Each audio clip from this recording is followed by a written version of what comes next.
ಇನ್ನು ಯಲ್ಲಾಪುರ ತಾಲೂಕಿನಲ್ಲಿ ಮಳೆಯ ಅಬ್ಬರಕ್ಕೆ ಕೆಲವೆಡೆ ಮನೆಗೆ ಹಾನಿಯಾಗಿದ್ದು ಸಂಚಾರಕ್ಕೂ ಕೂಡ ತೊಂದರೆಯಾಗಿದೆ.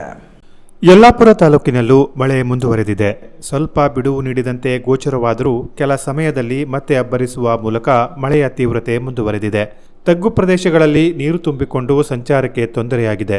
ಇನ್ನು ಯಲ್ಲಾಪುರ ಪಟ್ಟಣದ ಮಂಜುನಾಥನಗರ ವಾರ್ಡ್ ನಂಬರ್ 9ರಲ್ಲಿ ಮಳೆಯ ತೀವ್ರತೆಗೆ ಹಳೆಯ ಮನೆಯ ಗೋಡೆ ಕುಸಿದು ಪಕ್ಕದಲ್ಲಿನ ನಿರ್ಮಾಣ ಹಂತದ ಮನೆಯ ಗೋಡೆ ಧರೆಗುರುಳಿದ ಘಟನೆ ನಡೆದಿದೆ.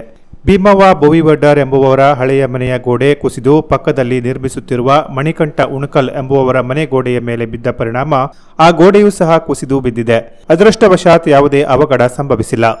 ಈ ಬಗ್ಗೆ ಮಾಹಿತಿ ಪಡೆದ ಪಟ್ಟಣ ಪಂಚಾಯತ್ ಸದಸ್ಯ ಸತೀಶ್ ಶಿವಾನಂದ್ ನಾಯ್ಕ್ ಅವರು ಸ್ಥಳಕ್ಕೆ ಭೇಟಿ ನೀಡಿ ಪರಿಶೀಲಿಸಿದ್ದಾರೆ.